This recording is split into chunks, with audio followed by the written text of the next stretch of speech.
welcome to WION Live broadcast in New York City. I'm Susan Tehrani. First, let's take a look at the latest stories making headlines this hour.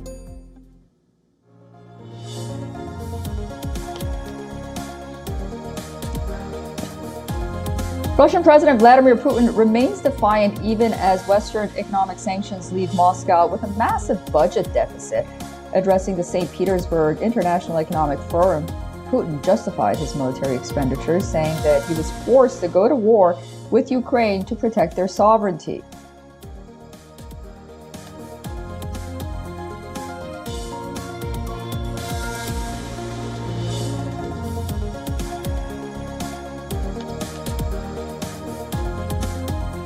Ukraine says that it has downed 12 Russian missiles, including 6 hypersonic Kinzhal over Kyiv, as a delegation of African leaders is set to hold talks with both sides as part of a peace mission.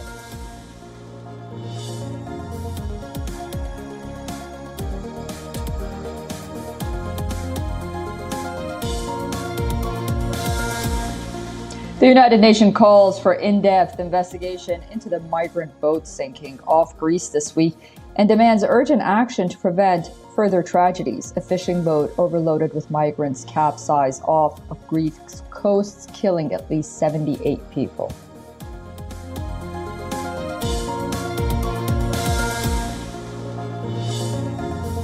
Saudi Crown Prince Mohammed bin Salman meets French President Emmanuel Macron in Paris as part of an official visit.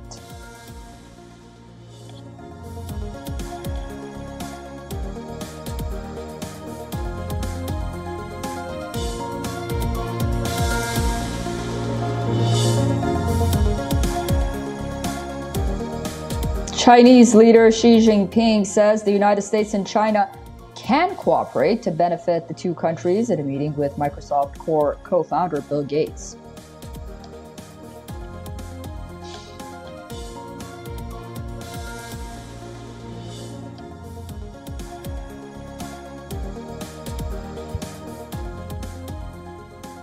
All is not okay in the backyard of the United States. Just 160 kilometers away from the Florida coast is Cuba, and something is brewing there. On Thursday, the Iranian president with his Cuban counterpart both met and are scheduled to bolster ties. From biotechnology to telecommunications, almost nothing is off the table.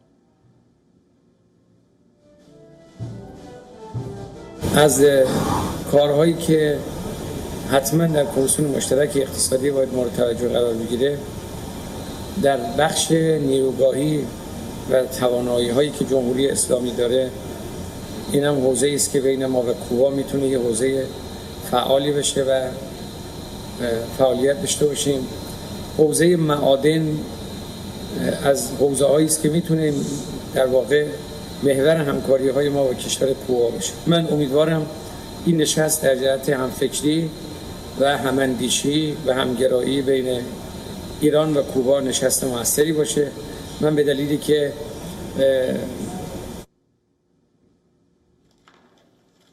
This visit is in a series of initiatives taken up by Cuba. Havana is making deliberate attempts to reach out to distant but critical allies. Before this, they were with Russia and China, two countries that have emerged as a direct threat to the United States, either geopolitically or in trade.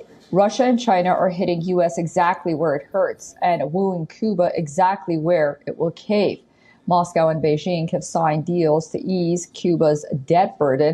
The communist-run country has been living under a U.S. trade embargo. These restrictions were reinforced by former U.S. President Donald Trump.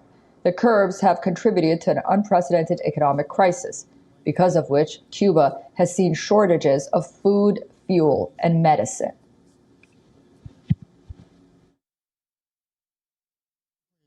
Мы знаем, что незаконные санкции, в которых живет Куба, продолжаются десятилетиями. Тем не менее, кубинский народ справляется с этим. Мы со своей стороны будем делать все для того, чтобы наше экономическое взаимодействие помогало преодолевать эти привнесенные извне сложности. Just last week, the Wall Street Journal reported that China has reached a secret agreement with Cuba to build an electronic eavesdropping facility on the island nation. As we said, it is very close to the U.S. coast. So that location would let Chinese spies scoop up electronic communication in the southeast of the United States. This is a region home to a sizable portion of the nation's domestic military bases. White House officials disputed the accuracy of the report. Whether true or not, the United States needs to keep its backyard in check. The threat will not always be in the form of a huge spy balloon. Sometimes it could be a Cuban Trojan horse. For more on this, we are being joined by Elizabeth Braw. She's joining us from Stockholm today. Elizabeth is a senior fellow at the American Enterprise Institute. Welcome back to WION, Elizabeth, and great to have you. You know, Walter Russell Mead had this excellent piece in the Wall Street Journal that said the steady incursion of U.S. rivals into the Western Hemisphere would have touched off a political storm and frenzy ever since the Monroe Doctrine. However, it seems that Latin America and the Caribbean are the remaining places where America's foreign policy is just not a priority, at least not for the Biden administration. Do you want to talk about that? So what we're seeing at the moment is a complete refashioning of global alliances. I think everybody watching your show will remember that for 30 years we've had the military alliance of NATO, but nothing much else in terms of geopolitical alliances. And what we're seeing now is the formation of unofficial trading alliances, geopolitical trading alliances, one led by the US and the EU and the UK, and the other one led by China. And that's the asset of essentially an arms race, if one might say, between these alliances to gather up as many participants in these respective alliances as they can. And so we're seeing China and Russia looking to increase, improve, expand friendships in Latin America, South America, and of course in Cuba.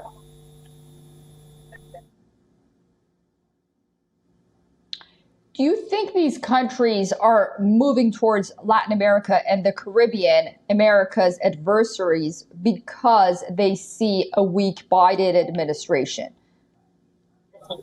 Well, it's a very pragmatic game that is being played.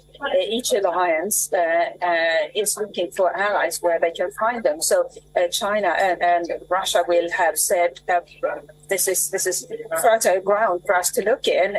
Cuba needs attention. Other countries in the region, as you mentioned, the Caribbean, but also Latin America, South America, they need attention. Not just attention. They need increased trading links, increased financial support, perhaps, which is the case with Cuba. So it's a constant scanning going on of the world by each side to see where is potential for more collaboration, for more trade. And China and Russia, especially China, they are both in a position to say we can help boost your financial burden. And a few countries like Cuba are very much in need of support to ease their financial problems. Well, thank you so much for that analysis, Elizabeth Braw, joining us from Stockholm.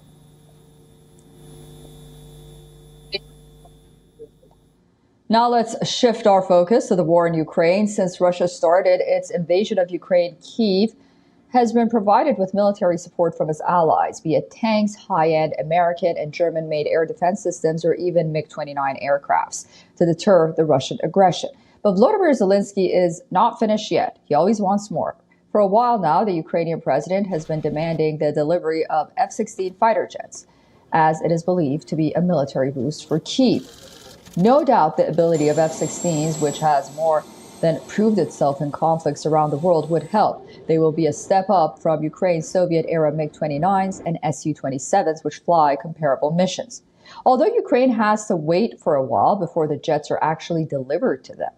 According to U.S. Chairman, Joint Chief of Staff Mark Milley, Western states are far from implementation of a plan to ship U.S.-made F-16 planes to Ukraine, and a lot of work is yet to be done for that.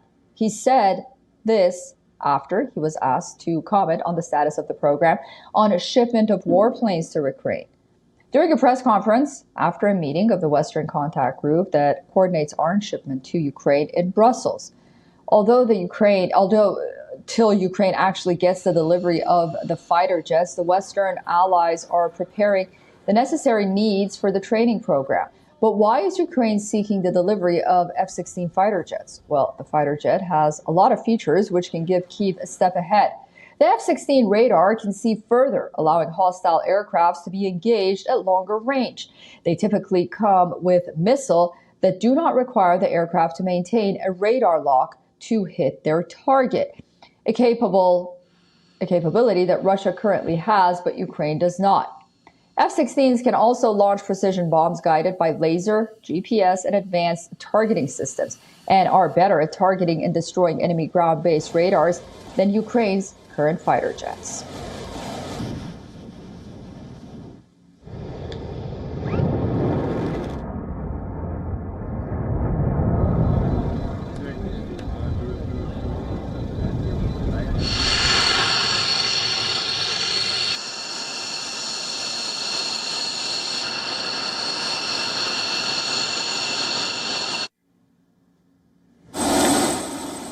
Okay, moving on, the United States deployed a nuclear-powered submarine capable of carrying about 150 Tomahawk missiles to South Korea, a day after North Korea resumed missile tests in protest of the U.S.-South Korean live fire drills.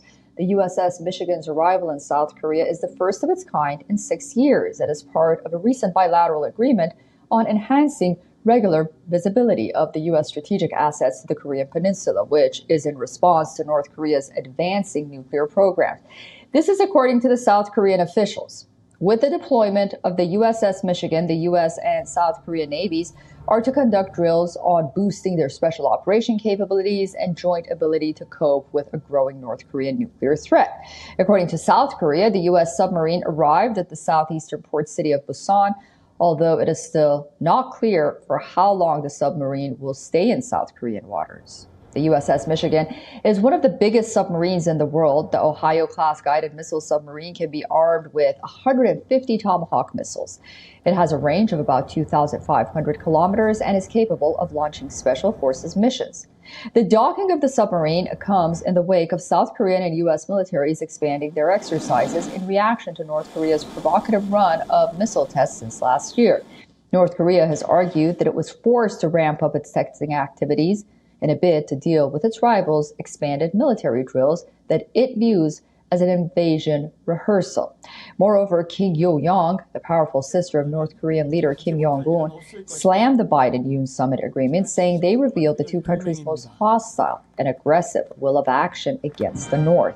She has even threatened to further bolster her country's nuclear forces. On Thursday, North Korea fired 2 short-range ballistic missiles off its east coast shortly after it vowed responses to the South Korea-U.S. firing drills near Korea's heavily armed border. They were North Korea's first weapon launches since it tried to put its first spy satellite into orbit in late May.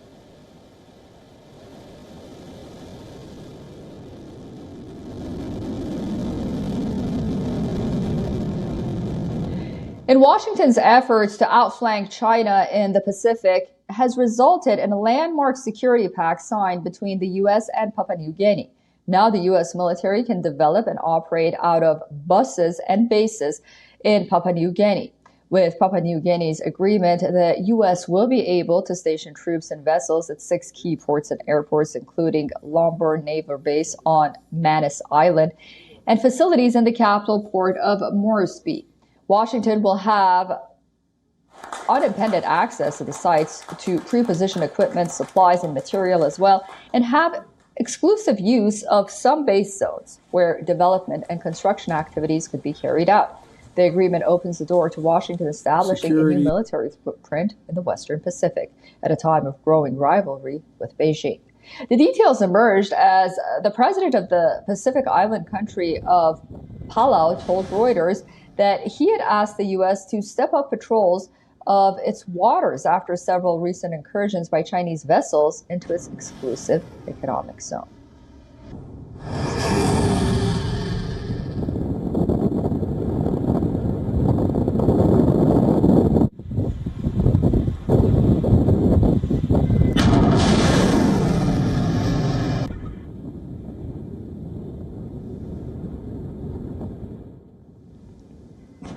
In a major boost for India's military infrastructure, the government has reportedly approved the purchase of U.S. long-range drones, the MQ-9 Reaper. According to reports, this development follows a Defense Council meeting headed by India's Defense Minister, Rajnath Singh. India is slated to purchase 31 drones made by General Atomics. The estimated worth is slightly over $3 billion. The Sea Guardian drone comes with a slew of features. First off, the drone is unmanned and operates remotely. As a long-range missile, it can cover between 1,100 to 1,400 nautical miles. The key role of the Reaper is to collect intelligence that assists coordinated strikes and surveillance missions. Weighing at over 2,000 kilograms, the maximum speed covered by the drone is over 240 knots of true airspeed. The MQ-9 Reaper drone also has the capacity to employ up to 8 laser-guided missiles. The drone deal will help strengthen India's overall surveillance apparatus in the backdrop of China's aggressive military expansion in the Asia-Pacific region. Meanwhile, the landmark defense partnership will be sealed during Indian Prime Minister Narendra Modi's U.S. state visit.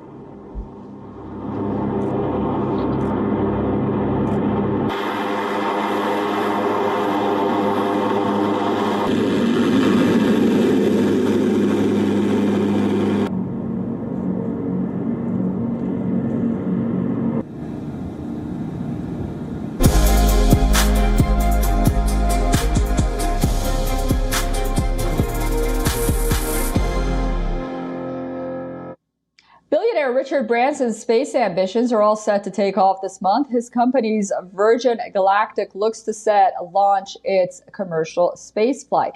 The news excited the share market as the company's share rose over 40% on Thursday. The space flight, which will be called Galactic 01, may be launched between June 27th and June 30th. Galactic 01 will carry 3 members of the Italian Air Force to conduct microgravity research with science payloads. The company plans its second commercial flight to quote-unquote early August, and monthly commercial flights after that. The company completed its final test space flight in May. This was a landmark in Virgin Galactic's 2-decade-long journey to become a commercially viable space business. All eyes are now on the June launch. It will show if company can fly commercial flights regularly and earn long-term success.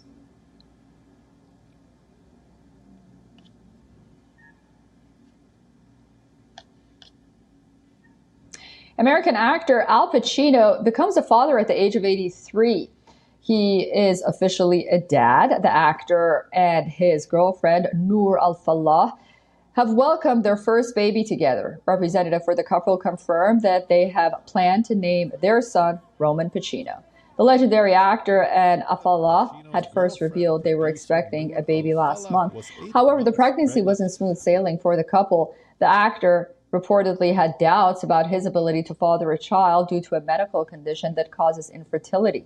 Understanding these concerns, his girlfriend proceeded with the DNA test, which confirmed that Pacino was indeed the father. Pacino has 3 other children from previous relationships. He shares 33-year-old daughter Julie Marie with ex-girlfriend Jan Tarrant and 22-year-old twins Anton and Olivia with ex Beverly D'Angelo.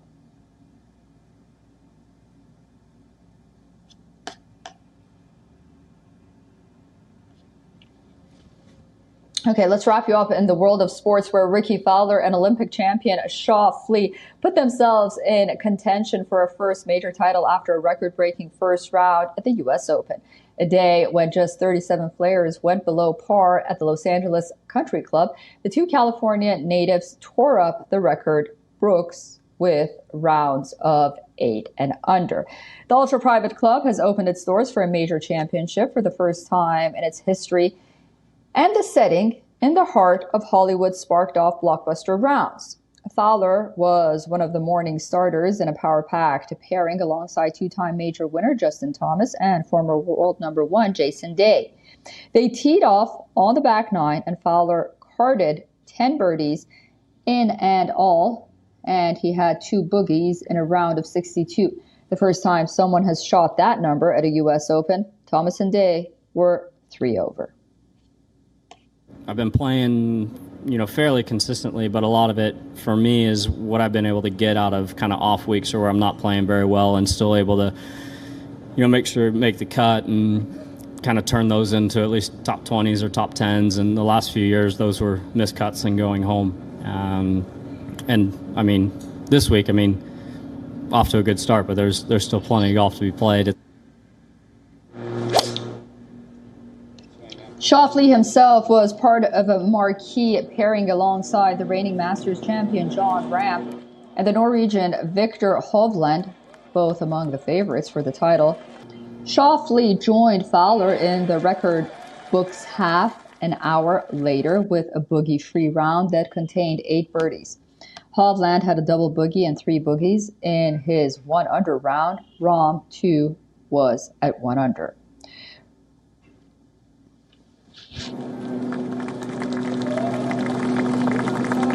Rory McIlroy hasn't won a major since 2014, and the Northern Irishman has been low-key this week following the PGA Tour LIV Golf merger. The world number 3 had the best start to a major in a while after shooting 30 on the front 9, but it was a struggle from there, and a late bogey dropped him to 5 under and a share of 5th with Brian Harman. His playing partner, Brooks Koepka, started with 3 boogies and 6 holes, but the reigning PGA Championship winner fought back to close at 1 over. Former champion and another LIV Golf player, Dustin Johnson, has posed the challenge for a 3rd major title after opening at 6 under alongside Wyndham Clark. World number 1, Scottie Scheffler, had a new putter in his bag, and he caught fire around the turn finish at 3 under, which put him a tie for 7th. A heck of a round by Ricky, and I got to a pretty slow start today, and so I was proud kind of getting into the house there at 3 under. I had the little hiccup there at the last, but can't complain. Hit a lot of good shots today, and I did a good job of staying patient out there, and posted a good number on a day in which I got off to a pretty slow start. That's all the time we have for WION Live Broadcast New York City. I'm Susan Tehrani. Thank you so much for staying with us and watching. More news and headlines coming up only on WION The World this morning.